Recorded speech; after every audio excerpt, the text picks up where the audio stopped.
321.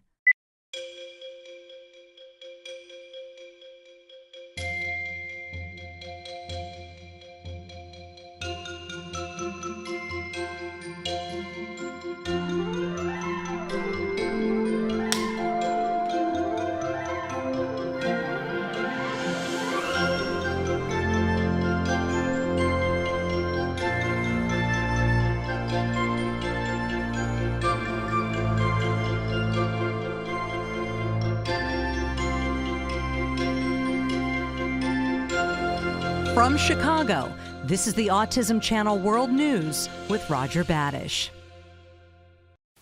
Hi, and thanks for joining us again. There are many approaches to autism therapy which may be described as unconventional. But when it comes to the frequency of these approaches, there's nothing unconventional about trying something unconventional. The University of California at Davis is the host to the MIND Institute, one of the nation's leading research centers for neurodevelopmental disorders. One of their latest projects was to explore how families and healthcare providers treat autism in young children. What they found was that alternative treatments for autism are employed almost as much as mainstream treatments. Families often use complementary and alternative, or CAM, treatments in conjunction with mainstream therapy.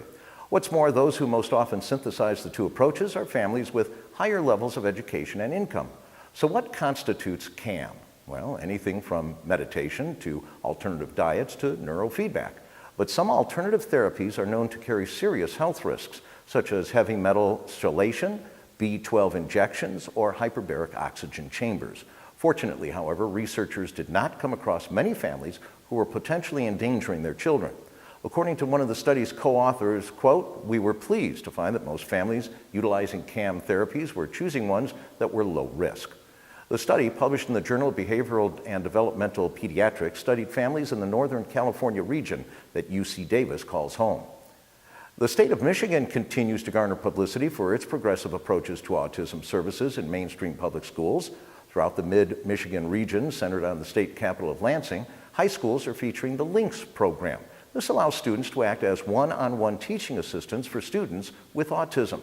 These students gain valuable assistance in the classroom while tutors receive class credit for their efforts. The LINKS program is now offered in 200 Michigan high schools, and Michigan Department of Education administrators hope to expand the program into middle and primary schools. Controversies over isolation procedures in public schools have spread to the Emerald Isle. Keep it here. Autism news and views from around the world continue when Autism Channel World News returns.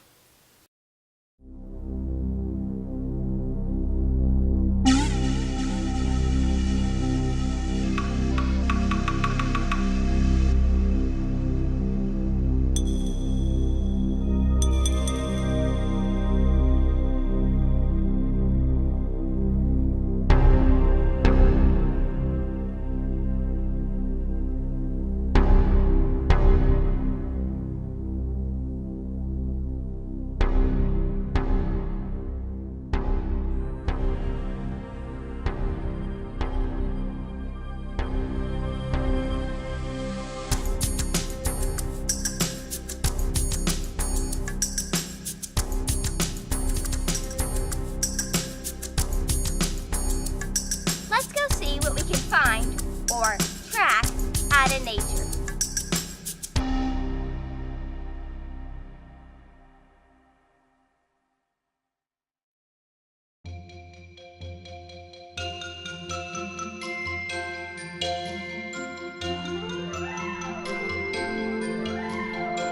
Now, here again is Roger Badish from Chicago. As long as there are children in school, there will be disciplinary issues. But some of the ways that school administrators address these issues are growing increasingly problematic, especially regarding children on the spectrum. We've reported on issues regarding isolation rooms in Prince Edward Island, Canada, where schools can place children with autism in isolation rooms without informing parents or gaining consent. Now in the Republic of Ireland, parents are speaking out against what they feel are unacceptable policies regarding isolation.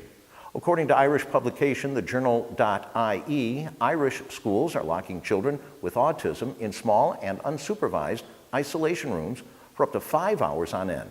In one instance, a child was locked in a 1.8 by 2.5 meter room, or roughly 6 feet by 8 feet, after having a meltdown in class.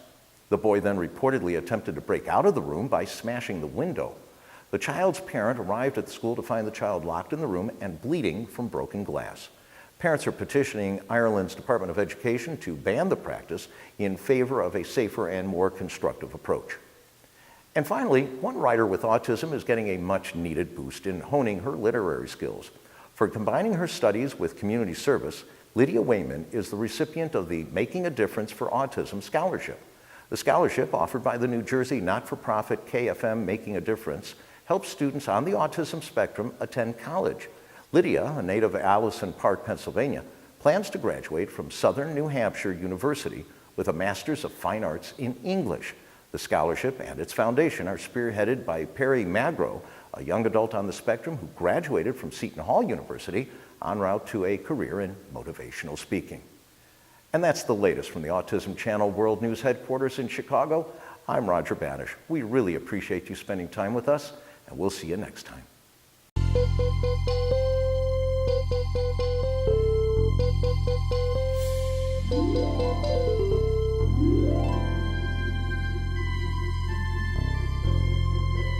Join us again tomorrow for the Autism Channel World News with Roger Badish. I'm Mary Beth Marsden. Somewhere in there is genius. Not more, not less, just different. The love for a child with autism is like no other. It's special. This is the Autism Channel.